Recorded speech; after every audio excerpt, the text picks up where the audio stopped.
In this video, I'm going to teach you how to take your synth chord progressions from sounding like this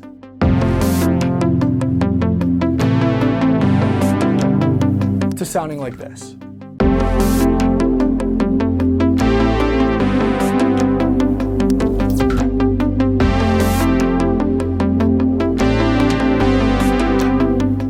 What's up and welcome back to another video. My name is Miles Away.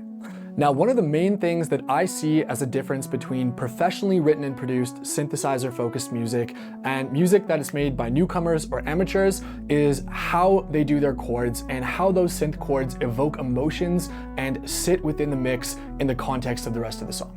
I'm going to show you a step-by-step process on how I write my own chord progressions and how I use them to evoke emotions like melancholy and nostalgia in my Miles Away original songs. If you do enjoy this video, all that I ask, please like, subscribe, share it with a friend who also produces music. These tutorials take a while to make and they typically don't get as many views as my gear videos, so if you do enjoy them and want to see more, please let me know by commenting below.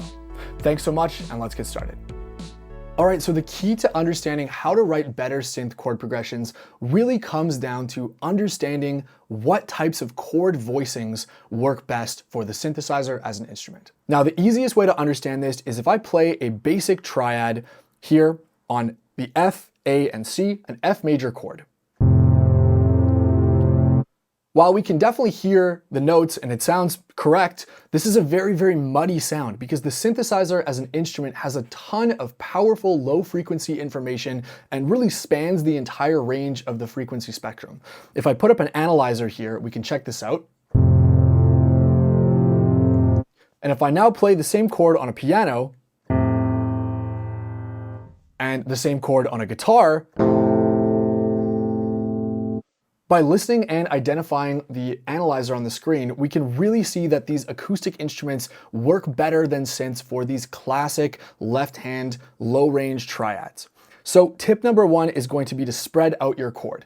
Now, if we start with our F major again, and we simply take the third, the A, and we spread it out by bumping it up an octave to here, we now have a much cleaner chord. Already right there, the difference is stark and we're able to much more easily understand what the chord voicing is. We're able to more clearly hear what kind of notes are being played, and this chord is going to mix much better into our song. To continue on with this philosophy, my second tip is that in many cases, you're better off using your left hand for octaves versus the traditional fifth that we just looked at there. So the difference here, again, if we look at our F major chord, will sound like this. So traditional fifth versus octave. So without adding any other notes, we've already really cleaned up our chords to work better with synthesizers, going from a progression that sounded like this to one that sounds like this.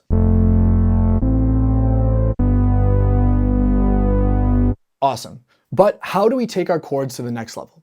Well, that's where the second concept I'm going to teach you about comes in, and that is the idea of droning. What I really love to do is use my right hand to pick 1 to 3 notes specifically that are going to work with each of the chords I'm playing and hold them over the entire progression. This might sound like it might get repetitive, but it won't, and you'll hear why in just a second. The safest one to do is going to be the tonic of the key of your song. So in this case, we're in the key of C major, so that would be a C. So if I go ahead and start to play our chord progression, but I'm going to drone a C on top, you'll notice it's going to sound quite full right away.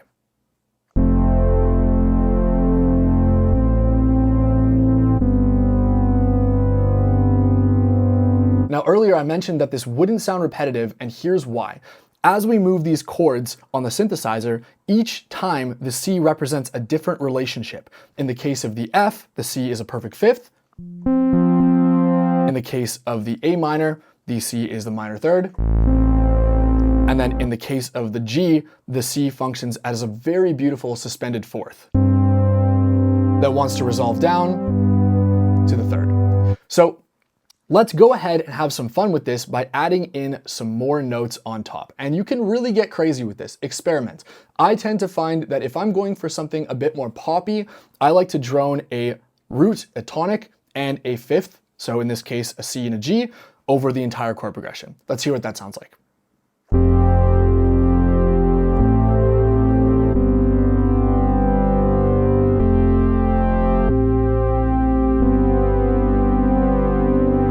This technique works incredibly well on synth pads because you'll end up creating really interesting, complex, layered, suspended, seventh, ninth, different types of chords that you might not normally associate with your progression, but they'll work very well as long as you respect a few rules, like making sure that the note you drone is within the key of the song that you're playing in.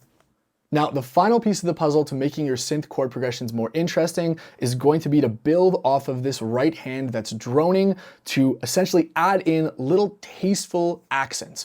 And the absolute best music tool we have at our disposal for that is going to be the supertonic. Now, what is the supertonic? The supertonic is the whole note directly above the tonic, the root of the key of the song. So in this case, if we're in C major, the supertonic is going to be the D. So if we take our drone in our right hand, we take our third up here, we take our octaves down here, we've got our F.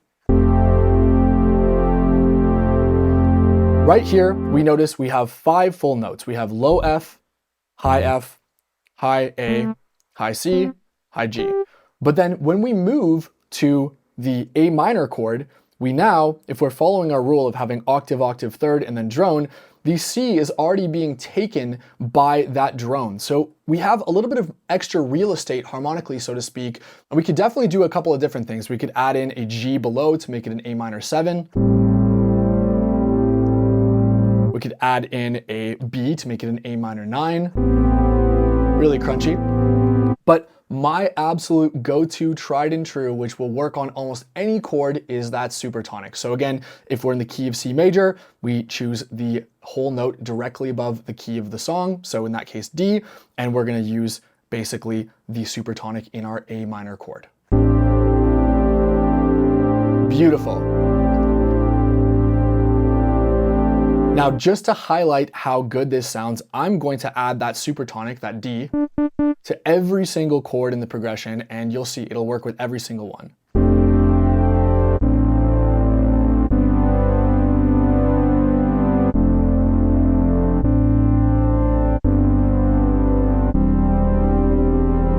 So crunchy, yet so beautiful. So to recap what we learned before we jam on that intro track, here's the keys to making better synth chord progressions. 1, avoid triads. Spread out your sounds across the keyboard. Then, replace a fifth whenever possible with an octave down below. Next, choose a couple of notes, typically a root or a fifth, but experiment as you see fit to drone over every single chord. And finally, whenever you feel like you want to give that extra accent of emotion, add in the supertonic, which is going to be the whole note directly above the root of the song. Now, let's finish off by jamming over the intro track with these new principles that we've learned, and we can hear how awesome it sounds. I hope you enjoyed the video. As always, if you did, please like, subscribe, share with a friend, and I will see you in the next one.